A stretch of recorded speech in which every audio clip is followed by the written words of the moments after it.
Les services de maintien à domicile sont généralement requis par des personnes handicapées, des personnes en perte d'autonomie ou toute autre personne qui nécessite des services à domicile. Ça comprend les aides à la vie domestique et les aides à la vie quotidienne.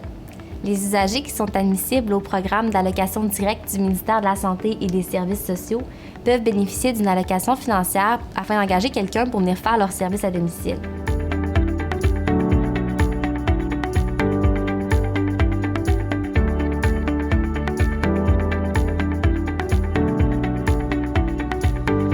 Une entente entre le ministère de la Santé et des Services sociaux et la Commission des normes de l'équité, de la santé et de la sécurité au travail confirme que le ministère paie des cotisations à la Commission et donc protège les préposés du chèque emploi-service sur la loi des accidents de travail et des maladies professionnelles.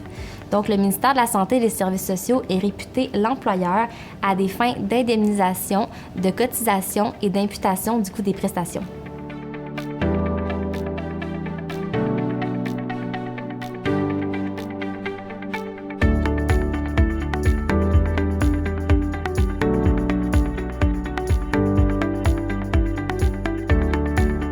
La loi sur les accidents de travail et les maladies professionnelles prévoit une démarche qu'il faut suivre en cas d'accident de travail d'une préposée à domicile du chèque emploi-service. Donc, dans un premier temps, si votre blessure nécessite des traitements rapidement, vous devez vous rendre au centre hospitalier de votre choix. Le ministère de la Santé et des Services sociaux rembourse les frais d'ambulance d'une aide à domicile qui s'est blessée sur son lieu de travail. Il faut conserver la facture originale pour leur faire parvenir. Ensuite, vous devez remplir le document « Déclaration d'accident et d'incident du travailleur » qui est fourni dans votre pochette que vous avez reçue lors de votre inscription au chèque emploi-service. Vous devez leur faxer dans un délai de 48 heures au comité patronal des négociations du secteur de la santé et des services sociaux et du chèque emploi-service. Vous devez quand même leur faire parvenir l'original par la poste dans l'enveloppe réponse qui est incluse dans votre pochette. Si vous n'avez pas ce formulaire en votre possession, vous pouvez remplir directement sur le site de la CNESST le formulaire qui s'appelle « Déclaration du travailleur ».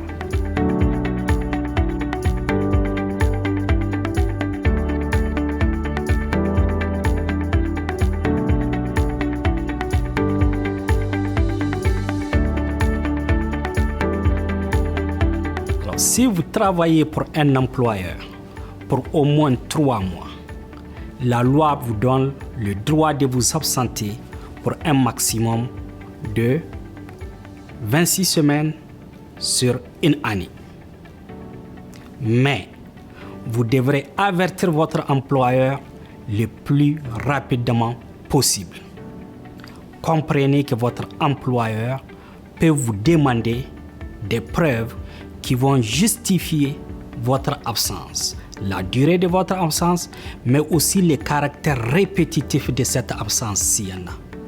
L'employeur indiquera sur le volet social la date de la dernière journée travaillée et inscrira comme raison blessure ou maladie.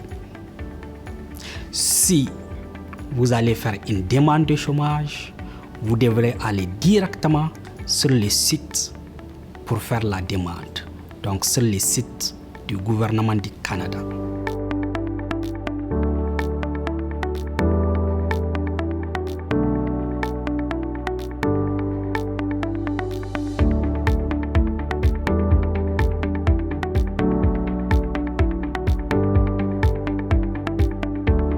Un employeur doit remettre un préavis de fin d'emploi avant de mettre fin à l'emploi d'un salarié.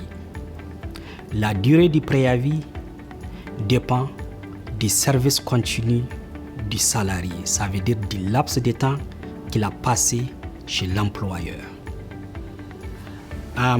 Pour les cas spécifiques du chèque emploi-service, si l'employeur ne désire pas que les salariés restent travailler son préavis, il va cocher sur le volet social préavis non travaillé. On va payer l'indemnité de préavis aux salariés et on va engager une autre personne qui va assumer les tâches chez l'employeur.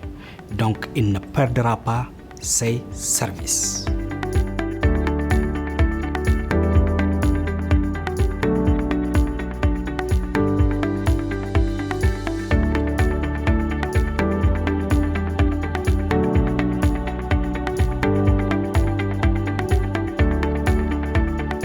pour les cas de démission. Si un salarié démissionne, la loi sur le nombre de travail ne fait pas obligation à ce qu'il donne un préavis de fin d'emploi. Par contre, le Code civil du Québec, à son article 2091, dit que l'employé ou le salarié doit donner le préavis d'un délai raisonnable avant de démissionner. Et le salarié doit user de son bon sens pour finir les jumelages dans des bons termes.